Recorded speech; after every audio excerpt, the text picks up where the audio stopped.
ಚಾಂದಿಲಾಲ್ ಒಬ್ಬ ಬಡ ಮನುಷ್ಯನಾಗಿದ್ದ. ಅವನು ಅವನ ಹೆಂಡತಿ ಸೋನಾ ಜೊತೆ ಗುಜರಾತ್ನ ಒಂದು ಚಿಕ್ಕ ಹಳ್ಳಿಯಲ್ಲಿ ವಾಸವಾಗಿರ್ತಾನೆ. ಚಾಂದಿಲಾಲ್ ಒಬ್ಬ ಕೂಲಿ ಕೆಲಸದವನು. ಆದ್ರೂ ಅವನ ಹತ್ರ ದುಡ್ಡಿಗೆ ಯಾವಾಗ್ಲೂ ಕೊರತೆ ಇರತ್ತೆ. ಇದೇ ಕಾರಣದಿಂದ ಅವನ್ಗೆ ಯಾವಾಗ್ಲೂ ಅವನ ಹೆಂಡತಿ ಸೋನಾ ಜೊತೆ ಜಗಳ ಆಗ್ತಿರತ್ತೆ. ನೀನು ಹೀಗೆ ಕೆಲ್ಸ ಇಲ್ದೆ ಇರ್ಬೇಕಾಗಿದ್ರೆ ನನ್ನ ಮದ್ವೆ ಯಾಕಾಗಿದ್ದು ನೀನು? ನಾನ್ ಮದ್ವೆ ಯಾಕೆ ಮಾಡ್ಕೊಂಡೆ ಅಂತಂದ್ರೆ ನೀನ್ ನನ್ಗೆ ತೊಂದರೆ ಕೊಡ್ಬೇಕು ಅಂತ. ಇದ್ರಲ್ಲಿ ತೊಂದ್ರೆ ಕೊಡೋಂತ ವಿಷಯ ಏನಿದೆ? ಚಿಕ್ಕ ಚಿಕ್ಕ ವಿಷಯಗಳಿಗೆ ನಾನು ಒದ್ದಾಡ್ಬೇಕಾಗತ್ತೆ. ಮತ್ತೆ ಇದ್ರ ಬಗ್ಗೆ ನನ್ಗೆ ಯಾವ್ದೇ ಕಾಳಜಿ ಇಲ್ಲ. ನೋಡ್ತಾ ಇರೋ, ಒಂದು ದಿನ ನಾನು ಎಷ್ಟು ಶ್ರೀಮಂತ ಆಗ್ತೀನಿ ಅಂತಂದ್ರೆ ನೀನು ಎಣ್ಸಿ ಸುಸ್ತಾನೆ ಆಗೋಗ್ಬೇಕು. ಓ, ಆ ದಿನ ನಾನ್ ಸತ್ ಮೇಲ್ ಬರುತ್ತೆ ಅಲ್ವಾ? ಪ್ರಯತ್ನ ಪಡ್ತಾ ಇದ್ದೀನಿ. ನೀನ್ ಸಾಯತ್ಕಿಂತ ಮುಂಚೆ ಬಂದ್ರು ಬರಬಹುದು. ನಂತರ ಚಾಂದಿಲಾಲ್ ಹೀಗೆ ಮಾರ್ಕೆಟ್ ಕಡೆ ಹೋಗ್ತಾ ಹೋಗ್ತಾ ದಾರಿಯಲ್ಲಿ ಏನೋ ಒಬ್ನೇ ಮಾತಾಡ್ಕೊಳ್ತಾನೆ ಇರ್ತಾನೆ. ಇವಳ್ದು ದಿನೇ ನಾಟಕ ಆಗೋಗ್ತಿದೆ. ಸುಸ್ತಾಗೋಗಿದೆ ಇವಳು ಮಾತುಗಳನ್ನ ಕೇಳಿ ಕೇಳಿ. ನನಗನ್ಸ್ತಿದೆ ಎಲ್ಲಾದ್ರೂ ದರೋಡೆ ಮಾಡೋಣ ಅಂತ. ಚಾಂದಿಲಾಲ್ ಟೆನ್ಷನ್ ಅಲ್ಲಿ ಒಂದು ಟೀ ಅಂಗಡಿಯಲ್ಲಿ ಹೋಗ್ಬಿಟ್ಟು ಚೇರ್ ಮೇಲೆ ಕೂತ್ಕೊಳ್ತಾನೆ. ಮತ್ತೆ ಎದುರುಗಡೆ ಇದ್ದ ಟಿವಿ ನೋಡ್ತಿರ್ತಾನೆ. ಅಣ್ಣ, ಒಂದ್ ಟೀ ಕೊಡೋಣ. ಚಾಂದಿಲಾಲ್ ನೋಡ್ತಾನೆ, ಟಿವಿಯಲ್ಲಿ ಒಂದು ಹುಡುಗ ನಕಲಿ ನೋಟ್ ನ ಪ್ರಿಂಟ್ ಮಾಡ್ತಿರ್ತಾನೆ. ಮತ್ತೆ ಅವನು ಟಿವಿನ ತುಂಬಾ ಶ್ರದ್ಧೆಯಿಂದ ನೋಡ್ತಾನೆ. ಇಷ್ಟೊಂದು ಗಂಭೀರವಾಗಿ ಏನ್ ನೋಡ್ತಾ ಇದ್ದೀರಾ ಸರ್? ನೀವು ನಕಲಿ ನೋಟ್ ಮಾಡ್ಬೇಕು ಅಂತ ಅನ್ಕೊಂಡಿದ್ದೀರಾ? ಇಲ್ಲ, ಈ ತರ ಸಣ್ಣ ಪುಟ್ಟ ಕೆಲಸ ನಾನ್ ಮಾಡಲ್ಲ. ಮಾಡೋ ತರ ಇದ್ರೆ ತುಂಬಾ ದೊಡ್ಡ ಕೆಲಸ ಮಾಡ್ತೀನಿ. ಕಳ್ ನೋಟ್ ಮಾಡೋದ್ಕಿಂತ ದೊಡ್ಡ ಕೆಲಸ ಇನ್ಯಾವ್ದು ಇರುತ್ತೆ? ನಾನು ಯಾವ ತರ ವಸ್ತು ಮಾಡ್ತೀನಿ ಅಂತಂದ್ರೆ ಜನ ಅದನ್ನ ಹೆಚ್ಚಾಗಿ ದುಡ್ಡು ಕೊಟ್ಟು ಕೊಂಡ್ಕೋಬೇಕು. ಆ ಥರ ಯಾವ ವಸ್ತು ಇದೆ? ಪ್ರಪಂಚದಲ್ಲಿ ತುಂಬಾ ಬೇಡಿಕೆ ವಸ್ತುಗಳಿದಾವೆ. ಅದ್ರಗಳ ಮುಂದೆ ಈ ನೋಟು ಯಾವುದಕ್ಕೂ ಪ್ರಯೋಜನ ಬರಲ್ಲ. ನಿಮ್ ತಲೆಯಲ್ಲಿ ಏನ್ ಓಡ್ತಿದೆ? ಅದು ಯಾವಾಗ ಗೊತ್ತಾಗುತ್ತೆ ಅಂತಂದ್ರೆ ನನ್ ತಲೆ ಓಡಕ್ ಶುರು ಮಾಡಿದ್ಮೇಲೆ. ಅದಕ್ಕೋಸ್ಕರನೇ ನನ್ಗೆ ಬ್ರೆಡ್ ಮೇಲೆ ಬೆಣ್ಣೆ ಹಾಕೊಡು. ಟೀ ಅಂಗಡಿಯವನು ಬ್ರೆಡ್ಗೆ ಬೆಣ್ಣೆ ಹಾಕಿ ಚಾಂದಿಲಾಲ್ಗೆ ಕೊಡ್ತಾನೆ. ಮತ್ತೆ ಚಾಂದಿಲಾಲ್ ಬ್ರೆಡ್ ತಿಂತ ತಿಂತ ಏನೋ ಯೋಚನೆ ಮಾಡ್ತಾನೆ. ಸೋನಾ ನನ್ಗಂತೂ ತುಂಬಾ ತಲೆ ಕೆಡ್ಸ್ಬಿಟ್ಟಿದ್ದಾಳೆ. ನನ್ಗನ್ಸುತ್ತೆ ಎಷ್ಟು ಚಿನ್ನ ಮಾಡ್ಬೇಕು ಅಂತಂದ್ರೆ ಸೋನಾಗೇನೆ ತಲೆ ಕೆಟ್ಟೋಗ್ಬಿಡ್ಬೇಕು. ಅವನು ಟೀ ಅಂಗಡಿಯವನ್ಗೆ ದುಡ್ಡು ಕೊಡ್ತಾನೆ. ಮತ್ತೆ ಅಲ್ಲಿಂದ ಮನೆಗ್ ಬಂದ್ಬಿಡ್ತಾನೆ. ಬಂದ್ಬಿಟ್ಟ ಮುಖ ಜೋತಾಡ್ಕೊಂಡು ಮತ್ತೆ ಮನೆಗೆ, ಅರೆ ಏನಾದ್ರೂ ತಿನ್ನೋದಕ್ಕಾದ್ರೂ ತಂದ್ಯಾ ಇಲ್ವಾ? ಈ ಸಲ ನಾನು ಎಂತ ವಸ್ತು ತಂದಿದೀನಿ ಅಂತಂದ್ರೆ ಸೋನಾ, ಅದನ್ನ ನೋಡಿದ್ಮೇಲೆ ನಿನ್ ತಲೆನೇ ಎಗರೋಗ್ಬಿಡ್ಬೇಕು, ಗೊತ್ತಾ? ಆದ್ರೆ ನಿನ್ ಕೈಯಂತೂ ಖಾಲಿ ಇದೆ. ಕೈ ಖಾಲಿಯಾಗಿದೆ, ತಲೆ ಖಾಲಿ ಆಗಿಲ್ವಲ್ಲ. ಚಾಂದಿಲಾಲ್ ಮನೆಯಲ್ಲಿರುವಂತ ಎಲ್ಲ ಪ್ಲಾಸ್ಟಿಕ್ ನ ಸಾಮಾನು ಅಂದ್ರೆ ಜಗ್, ಬಕೆಟ್, ಬಾಟಲ್ ಎಲ್ಲ ಒಂದ್ ಕಡೆ ಸೇರಿಸ್ತಾನೆ. ಮತ್ತೆ ಅವನ್ನ ಕತ್ತರಿಸಕ್ ಶುರು ಮಾಡ್ತಾನೆ. ಅವನು ಬಹಳ ಶ್ರದ್ಧೆಯಿಂದ ಕೆಲಸ ಮಾಡಕ್ ಶುರು ಮಾಡ್ತಾನೆ. ಕೆಲವೇ ಕ್ಷಣಗಳಲ್ಲಿ ಪೇಪರ್ನ ಹಾರವನ್ನ ಮಾಡಿ ತಯಾರಿಸ್ತಾನೆ. ಅದು ನೋಡೋದಕ್ಕೆ ಪೂರ್ತಿ ಚಿನ್ನದ ಹಾಗೆ ಕಾಣುತ್ತೆ. ಆಗ ಅವನ ಹೆಂಡತಿ ಸೋನಾ ರೂಮ್ ಒಳಗಡೆ ಬರ್ತಾಳೆ.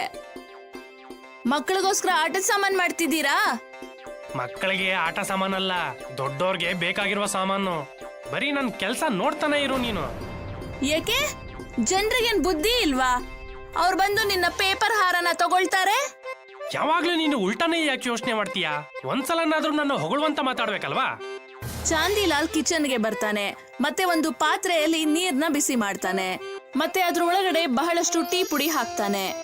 ಅದರಿಂದ ಪೂರ್ತಿ ನೀರು ಕೆಂಪು ಮತ್ತೆ ಬಂಗಾರದ ಬಣ್ಣ ಆಗುತ್ತೆ. ಈ ಟೀ ಪುಡಿಯನ್ನು ಯಾಕೆ ಹಾಳು ಮಾಡ್ತಿದ್ದೀರಿ? ಹಾಳ್ ಮಾಡ್ತಾ ಇಲ್ಲ, ಚಹಾ ಸೊಪ್ಪಿನ ಬೆಲೆ ಜಾಸ್ತಿ ಮಾಡ್ತಾ ಇದ್ದೀನಿ, ಗೊತ್ತಾ? ಈ ಚಹಾ ಸೊಪ್ಪಿನ ನೀರೊಳಗೆ ಕೆಲವು ಕೆಮಿಕಲ್ಗಳನ್ನ ಹಾಕಿದೀನಿ. ಅದರ ಕೆಮಿಕಲ್ ರಿಯಾಕ್ಷನ್ ಗಳಿಂದ ನಾನು ಏನೇ ವಸ್ತು ಅದ್ರೊಳಗೆ ಹಾಕಿದ್ರು ಅದು ಚಿನ್ನದ ತರ ಹೊರಗಡೆ ತೋರಿಸುತ್ತೆ.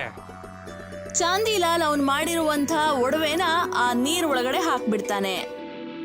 ಸ್ವಲ್ಪ ಹೊತ್ತು ಆ ಬಂಗಾರದ ನೀರಲ್ಲಿ ನೆನ್ಸಿಟ್ ಮೇಲೆ ಚಾಂದಿಲಾಲ್ ಅದನ್ನ ಹೊರಗಡೆ ತೆಗಿತಾನೆ. ಈಗ ಇದೇನು ಹೊಸ ತರದ್ದು? ಇದು ಚಿನ್ನ, ಶುದ್ಧವಾದ ಪರಿಶುದ್ಧ ಚಿನ್ನ. ಇವಾಗ ನೀನ್ ನೋಡ್ತಾ ಹೋಗ್ತಾ ಇರೋ ಈ ಕಲಕಾರ ಮಾಡುವ ಮಹಿಮೇನ. ಚಾಂದಿಲಾಲ್ ಎಲ್ಲ ಹಾರಗಳನ್ನ ಒಂದು ಬ್ಯಾಗ್ ಒಳಗಡೆ ಇಟ್ಕೊಳ್ತಾನೆ. ಮತ್ತೆ ಮಾರನೇ ದಿನ ಅದನ್ನ ಮಾರ್ಕೆಟ್ಗೆ ತಗೊಂಡು ಹೋಗ್ತಾನೆ. ಮತ್ತೊಂದ್ ಅಂಗಡಿ ಹಾಕಿ ಆ ಹಾರಗಳನ್ನ ಮಾರಕ್ ಶುರು ಮಾಡ್ತಾನೆ. ಬನ್ನಿ, ಮೊದಲನೇ ಸಲ ಈ ಮಾರ್ಕೆಟ್ ಅಲ್ಲಿ ಪರಿಶುದ್ಧವಾದ ಚಿನ್ನ ಮಾರ್ತಿದ್ದೀನಿ, ತಗೊಳ್ಳಿ. ನೋಡಿ, ಈ ಹಾರ ಎಷ್ಟಕ್ ಮಾರ್ತಿದ್ದೀರಾ? 2000ಕ್ಕೆ. ಇಷ್ಟೊಂದು ಕಮ್ಮಿ ಬೆಲೆಗೆ ಯಾಕೆ ಮಾರ್ತಾ ಇದ್ದೀರಾ ಅಣ್ಣ? ನಾನು ಹೆಚ್ಚಾಗಿ ಮಾರಿದ್ರೆ ಅಯ್ಯೋ ಅಣ್ಣ ಇಷ್ಟೊಂದು ಹೆಚ್ಚಾಗಿ ಯಾಕೆ ಮಾರ್ತಿದ್ದೀರಾ ಅಂತ ಕೇಳ್ತೀರಾ ಅಲ್ವಾ? ಇವಾಗ ನಾನು ಕಮ್ಮಿ ಬೆಲೆ ಕೊಡ್ತಾ ಇದ್ದೀನಿ, ಆದ್ರೂ ಇವಾಗ ನಿಮ್ಗೆ ಸಮಸ್ಯೆನೆ. ಕೊನೆಗೂ ನಿಮ್ಗೆ ಏನ್ ಬೇಕಾಗಿರೋದು? ಅರೆ ಅಣ್ಣ, ಯಾಕೆ ಕೋಪ ಮಾಡ್ಕೊಳ್ತಿದ್ದೀರಾ? ನಾನಂತೂ ತಮಾಷೆ ಮಾಡ್ತಿದ್ದೆ. ತಗೊಳ್ಳಿ ಅಣ್ಣ, ಒಂದಷ್ಟು ಹಾರನ ಪ್ಯಾಕ್ ಮಾಡ್ಕೊಡಿ. ಚಾಂದಿಲಾಲ್ ಪೇಪರಲ್ಲಿ ಮಾಡಿರುವಂತ ಎಲ್ಲ ಒಡವೆಗಳನ್ನ ಕಡಿಮೆ ಬೆಲೆಗೆ ಮಾರಾಟ ಮಾಡ್ತಾನೆ. ಮತ್ತೆ ಇನ್ನೂ ಜಾಸ್ತಿ ಪೇಪರ್ನ ಒಡವೆಗಳನ್ನ ಮಾಡಕ್ಕೆ ಶುರು ಮಾಡ್ಬಿಡ್ತಾನೆ. ಅವನ ಅಂಗಡಿಗೆ ಒಬ್ಬ ಮನುಷ್ಯ ಬರ್ತಾನೆ. ಅಣ್ಣವ್ರೇ, ನನ್ನ ಮಗಳ ಮದ್ವೆ ಇದೆ, ಸ್ವಲ್ಪ ಹಾರ ತೋರಿಸ್ತೀರಾ? ಇಲ್ಲಿ ನೋಡಿ, ಇದು ಪೂರ್ತಿ ಹೊಸ ಡಿಸೈನ್ನ ಹಾರಗಳು. ಆ ಮನುಷ್ಯನ್ಗೆ ಎಲ್ಲ ಒಡವೆಗಳು ಇಷ್ಟ ಆಗುತ್ತೆ. ಮತ್ತವನು ಚಾಂದಿಲಾಲ್ ಹತ್ರ ಎಲ್ಲ ಒಡವೆಗಳನ್ನ ತಗೊಳ್ತಾನೆ. ಅರೆ ವಾಹ್, ಇವತ್ತು ಒಳ್ಳೆ ಸಂಪಾದನೆ ಆಗಿದೆ. ಚಾಂದಿಲಾಲ್ ದುಡ್ಡನ್ನ ತಗೊಂಡು ಮನೆಗೆ ಬರ್ತಾನೆ. ಓ, ಇವತ್ತು ತುಂಬಾ ಸಂಪಾದನೆ ಆಗಿದೆ ಅನ್ಸತ್ತೆ. ಹೀಗಾದ್ರೆ ನಾವು ಬೇಗನೆ ಶ್ರೀಮಂತರಾಗ್ಬಿಡ್ತೀವಿ ರೀ. ನೋಡ್ದಾ ನನ್ ತಲೆ ಒಳಗಿರೋ ಬುದ್ಧಿವಂತಿಕೆ ಏನು ಅಂತ? ನೀನ್ ಸಾಯೋದ್ಕಿಂತ ಮುಂಚೆನೆ ನೀನ ಶ್ರೀಮಂತೆ ಮಾಡ್ದೆ ನೋಡ್ದಾ? ನೀವು ಏನೋ ಒಂದ್ ಹೇಳ್ತೀರಿ. ಮಾರನೇ ದಿನ ಸೋನಾ ಕೂಡ ಚಾಂದಿಲಾಲ್ ಜೊತೆ ಅಂಗಡಿಗೆ ಹೋಗ್ತಾಳೆ. ಆಗ ಅಲ್ಲಿಗೆ ಒಬ್ಬ ಮನುಷ್ಯ ಕಿರ್ಚಾಡ್ಕೊಂಡ್ ಬರ್ತಾನೆ. ನೀನು ಸುಳ್ಳಗಾರ, ಮೋಸಗಾರ. ಏನಾಯ್ತು ಅಣ್ಣವ್ರೆ? ನೀನು ನಕಲಿ ಹಾರನ ಮಾರ್ತಿದ್ಯಾ. ಇವತ್ತು ನಿನ್ನ ಈ ನಕಲಿ ಹಾರದಿಂದ ಇವತ್ತು ನನ್ನ ಮಗಳ ಮದ್ವೆ ಮುರ್ದೇ ಹೋಯ್ತು. ನಾನು ನಿನ್ ಮೇಲೆ ಪೊಲೀಸ್ಗೆ ದೂರ್ ಕೊಡ್ತೀನಿ. ಪೊಲೀಸ್ನ ಹೆಸರನ್ನ ಕೇಳಿ ಚಾಂದಿಲಾಲ್ನ ಹೆಂಡತಿ ಸೋನಾ ಭಯ ಪಟ್ಕೊಳ್ತಾಳೆ. ಸರ್, ನಾವು ಬಡವರು, ಮಕ್ಕಳು ಮನೆಯಲ್ಲಿ ಹೊಟ್ಟೆ ಹಸ್ಕೊಂಡಿದ್ದಾರೆ, ನಮ್ಮನ್ನ ಕ್ಷಮಿಸ್ಬಿಡಿ. ಇವತ್ತಾದ್ಮೇಲೆ ನಾವು ನಕಲಿ ಹಾರ ಯಾವತ್ತಿಗೂ ಮಾರೋದಿಲ್ಲ. ಸೋನಾ ಈ ರೀತಿ ಅಳೋದು ಒದ್ದಾಡೋದನ್ನ ನೋಡಿ ಆ ಮನುಷ್ಯನಿಗೆ ಇವಳ ಮೇಲೆ ದಯೆ ಬಂದ್ಬಿಡತ್ತೆ. ಮತ್ತವನು ಅವರನ್ನ ಕ್ಷಮಿಸ್ಬಿಡ್ತಾನೆ. ಮತ್ತಲ್ಲಿಂದ ಹೊರಟೋಗ್ಬಿಡ್ತಾನೆ. ಅರೆ ವಾ, ನೀನಂತೂ ತುಂಬಾ ಒಳ್ಳೆ ನಾಟಕ ಮಾಡ್ತೀಯಾ. ಹಾ, ನಾನು ನಿಮ್ ಹೆಂಡತಿ ಅಲ್ವಾ? ಕೆಲವು ಸಮಯದ ನಂತರ ಹಳ್ಳಿಯ ಜಮೀನ್ದಾರ ಅಂಗಡಿ ಹತ್ರ ಬರ್ತಾನೆ. ಹೇಗಿದ್ಯಾ ಚಾಂದಿಲಾಲ್?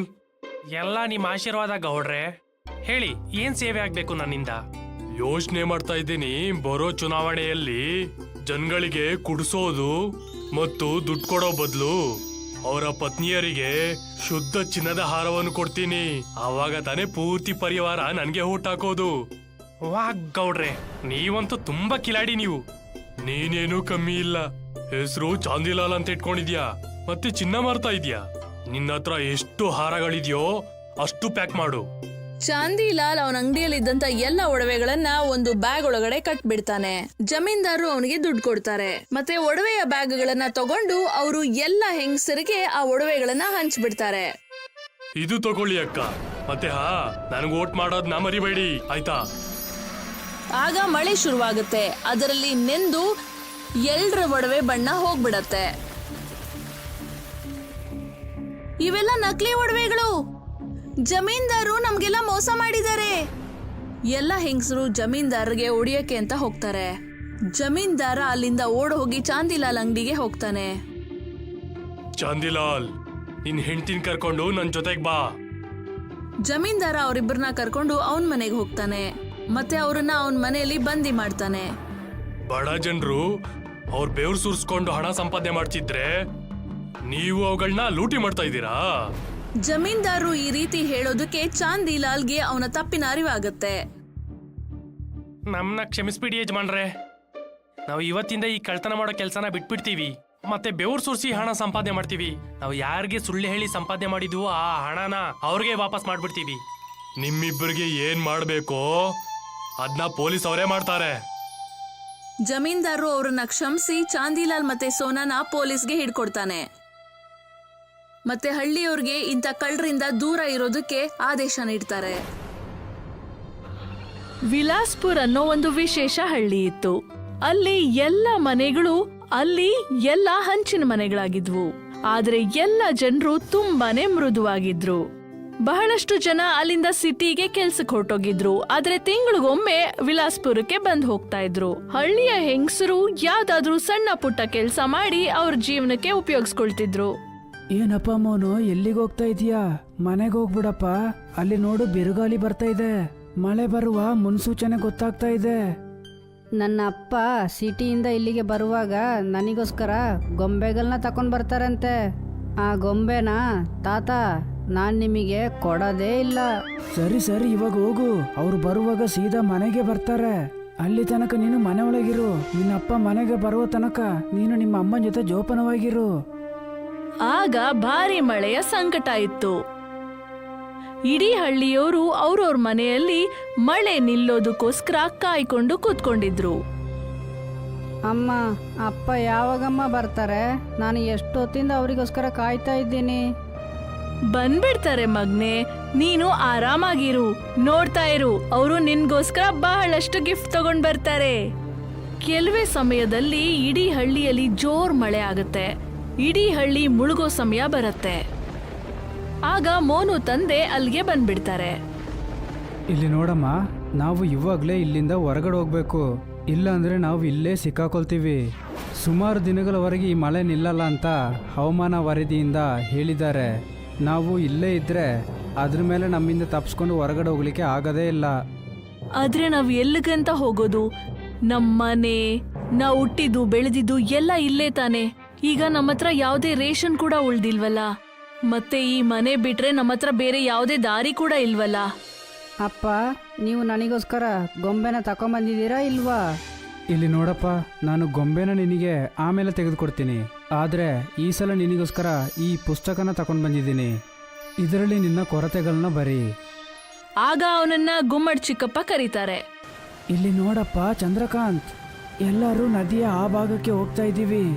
ಮಳೆ ನಿಲ್ಲುವ ತನಕ ನಾವೆಲ್ಲರೂ ಅಲ್ಲೇ ಇರ್ತೀವಿ. ನಿಮಗೆ ಬೇಕಾದ ವಸ್ತುಗಳನ್ನ ತಗೊಂಡು ನಮ್ಮ ಜೊತೆ ಅಲ್ಲಿಗೆ ಬನ್ನಿ.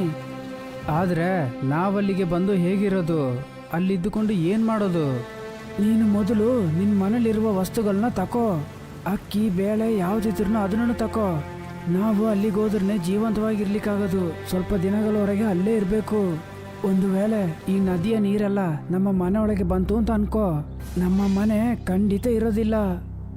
ಚಂದ್ರಕಾಂತ್ ಅವನ ಪರಿವಾರ ಮತ್ತೆ ಬೆಲೆ ಬಾಳುವ ವಸ್ತುಗಳನ್ನು ತಗೊಂಡು ಇನ್ನೇನು ಹೋಗ್ತಿದ್ದ, ಮೋನು ಅವನ ಜೊತೆ ಪುಸ್ತಕ ತಗೊಂಡ. ಮಗ್ನೆ, ನಿನ್ ಪುಸ್ತಕ ನನಗ್ ಕೊಡು, ಇಲ್ಲ ಅಂದ್ರೆ ನಿನ್ ಪುಸ್ತಕ ಮಳೇಲಿ ನೆಂದು ಹೋಗ್ಬಿಡತ್ತೆ. ಸರಿಮಾ. ಇಡೀ ಹಳ್ಳಿಯವರು ನದಿಯಿಂದ ಆ ಕಡೆ ಸಿಗ್ತಾರೆ. ಎಲ್ರೂ ಅವ್ರ ಕೈಯಲ್ಲಿ ಏನನ್ ತಗೊಂಡು ಹೋಗಕ್ಕಾಗುತ್ತೋ ಅದನ್ನ ತಗೊಂಡು ನದಿಯಿಂದ ಆ ಕಡೆ ಹೊರಟೋಗ್ತಾರೆ. ಒಬ್ರೊಬ್ರು ಊಟ ತಗೊಂಡ್ರೆ ಇನ್ನೊಬ್ಬೊಬ್ರು ಬಟ್ಟೆ ಮತ್ತೆ ಒಡವೆ ತಗೊಂಡಿದ್ರು. ಮತ್ತೆ ಇನ್ನು ಕೆಲವು ಹಳ್ಳಿಯವರು ಮಳೆ ನಿಲ್ಲೋದಕ್ಕೋಸ್ಕರನೇ ಕಾತುರದಿಂದ ಕಾಯ್ತಾ ಇರ್ತಾರೆ. ಪೂರ್ತಿ ಒಂದು ದಿನ ಆ ನದಿ ತೀರದಲ್ಲಿ ಕಳೆಯೋಷ್ಟ್ರಲ್ಲಿ ರೇಷನ್ ಕೂಡ ಉಳಿದಿರ್ಲಿಲ್ಲ, ಮತ್ತವ್ರಿಗಿರಕ್ಕೂ ಜಾಗ ಇರ್ಲಿಲ್ಲ. ಹೀಗೆ ನೀರ್ ಜಾಸ್ತಿ ಆಗ್ತಿತ್ತು. ಒಂದು ವೇಳೆ ಮಳೆ ಇದೇ ಥರ ಸುರಿತಾ ಇದ್ರೆ ನಮ್ಮಲ್ಲಿ ಯಾರನ್ನೂ ಜೀವಂತವಾಗಿರಲ್ಲ. ನಾವು ಆ ಇಂದ್ರದೇವನಿಗೆ ಪೂಜೆ ಮಾಡಬೇಕು. ಅವಾಗ ಏನಾದರೂ ಒಂದು ದಾರಿ ಸಿಗಬಹುದು. ಅದನ್ನು ಬಿಟ್ಟು ನಮ್ಮಿಂದ ಇದನ್ನು ಏನೂ ಮಾಡ್ಲಿಕ್ಕಾಗಲ್ಲ. ಇಂದ್ರದೇವ, ಕರುಣೆ ತೋರಿಸಿ. ನಮ್ಮ ಜೊತೆ ವಯಸ್ಸಾದವರು ಮಕ್ಕಳೆಲ್ಲ ಇದ್ದಾರೆ, ಕರುಣೆ ತೋರಿಸಿ. ಎಲ್ಲರ ಜೀವನ ಅಪಾಯದಲ್ಲಿದೆ. ಅವರ ಪ್ರಾರ್ಥನೆ ಕೇಳಿ ಒಂದು ದೊಡ್ಡ ಬೆಳಕು ಬರುತ್ತೆ, ಮತ್ತೆ ಇಂದ್ರದೇವ ಪ್ರತ್ಯಕ್ಷರಾಗ್ತಾರೆ. ಹೀಗೆ ಮಳೆ ಬರಲಿಕ್ಕೆ ಕಾರಣ ನೀವು ಮಾತ್ರ. ನಾನು ಪ್ರಕೃತಿನ ತಡೆದು ಮಳೆನ ನಿಲ್ಲಿಸ್ಲಿಕ್ಕಾಗಲ್ಲ, ಆದರೆ ನಿಮ್ಮನ್ನ ನನ್ನಿಂದ ಖಂಡಿತ ಕಾಪಾಡಲಿಕ್ಕಾಗುತ್ತೆ. ನಿನ್ನ ಮಗನ ಜೊತೆ ಒಂದು ಪುಸ್ತಕ ಇದೆ. ಆ ಪುಸ್ತಕದಲ್ಲಿರುವ ಹಾಳೆಗಳನ್ನ ಇಟ್ಕೊಂಡು ಅವನು ಎಷ್ಟು ಮನೆಗಳನ್ನ ಕಟ್ತಾನೋ ಆ ಮನೆಗಳು ನಿಜವಾಗ್ಲೂ ಮನೆಗಳಾಗುತ್ತೆ, ಮಳೆಯಲ್ಲಿ ನೆನೆಯಲ್ಲ. ಹಾಗೆ ಮಳೆ ನಿಂತ ಮೇಲೆ ಎಲ್ಲ ಮನೆಗಳು ಚೆನ್ನಾಗಿ ಆಗುತ್ತೆ. ಇಷ್ಟನ್ನ ಹೇಳಿ ಇಂದ್ರದೇವ ಅಲ್ಲಿಂದ ಹೊರಟೋಗ್ತಾರೆ. ಮತ್ತೆ ಮೋನು ಪೇಪರ್ ಇಂದ ಬಹಳಷ್ಟು ಚಿಕ್ಕ ಮನೆಗಳನ್ನ ಮಾಡ್ತಾನೆ. ಅದನ್ನ ಕೆಳಗಡೆ ಇಡೋ ಅಷ್ಟರಲ್ಲಿ ನೋಡ್ತಾ ಇದ್ದ ಹಾಗೆ ದೊಡ್ಡ ಪೇಪರಿನ ಮನೆ ಅದಾಗ್ಬಿಡತ್ತೆ. ಇಡೀ ವಿಲಾಸ್ಪುರದವರು ಪೇಪರ್ನ ಮನೇಲಿ ಇರಕ್ ಶುರು ಮಾಡ್ತಾರೆ. ಮಳೆ ಬಹಳ ಜೋರಾಗಿ ಬರ್ತಾನೆ ಇತ್ತು. ಅಮ್ಮ, ನನಗೆ ತುಂಬ ಹೊಟ್ಟೆ ಹಸಿವಾಗ್ತಿದಮ್ಮ, ತಿನ್ಲಿಕ್ಕೆ ಏನಾದರೂ ಕೊಡಿ. ಈ ಥರ ಸುರಿತಿರುವ ಮಳೆಯಲ್ಲಿ ನಮ್ಮ ಜೊತೆ ಇದ್ದ ಎಲ್ಲ ಅಡುಗೆ ಸಾಮಾನುಗಳು ಖಾಲಿಯಾಗಿದೆ. ಇವಾಗ ಮಕ್ಕಳ ಹಸಿವನ್ನು ತೀರಿಸಲಿಕ್ಕೆ ನಾವು ಏನು ಮಾಡೋದು? ಚಂದ್ರಕಾಂತ್ ಗುಮ್ಮಡ್ ಚಿಕ್ಕಪ್ಪನ ಮನೆಗೆ ಹಾಗೆ ನಡ್ಕೊಂಡು ಹೋಗ್ಬಿಡ್ತಾನೆ. ಏನಾಯ್ತಪ್ಪ ಚಂದ್ರಕಾಂತ್, ಈ ಮಳೆಯಲ್ಲಿ ಯಾಕೆ ಹೊರಗಡೆ ಸುತ್ತಾಡ್ಕೊಂಡಿದ್ಯಾ? ಏನು ಹೇಳೋದಯ್ಯ, ನನ್ನ ಮಗ ಹೆಂಡತಿ ಇಬ್ಬರಲ್ಲೂ ಹಸಿವಲ್ಲಿ ಒದ್ದಾಡ್ತಾ ಇದ್ದಾರೆ. ಊಟದ ವ್ಯವಸ್ಥೆ ಏನಾದರೂ ಮಾಡಿಲ್ಲ ಅಂದರೆ ಏನಾದರೂ ತಪ್ಪಾಗುತ್ತಯ್ಯ. ಏನೋ ದೇವ್ರ ಪುಣ್ಯದಿಂದ ಈ ಮನೆ ಒಳಗೆ ಮಳೆ ನೀರು ಬರದೇ ಇದೆ, ಆದರೆ ನಮ್ಮ ನಿಜವಾದ ಮನೆ ಎಲ್ಲ ನೀರೊಳಗೆ ಮುಳುಗಿ ಹೋಗಿದೆ. ನನ್ನ ಗ್ರಾಮದ ಮನೆಯಲ್ಲಿ ಸ್ವಲ್ಪ ಅಕ್ಕಿನೂ ಸ್ವಲ್ಪ ಮಸಾಲನೂ ಇದೆ. ನಾವು ಹೇಗಾದರೂ ಕಷ್ಟಪಟ್ಟು ಅಲ್ಲಿಗೆ ಹೋಗ್ಬಿಟ್ರೆ ಸ್ವಲ್ಪ ದಿನಕ್ಕೆ ತಿನ್ನುವಷ್ಟು ವಸ್ತುಗಳು ಅಲ್ಲಿ ಸಿಗುತ್ತೆ.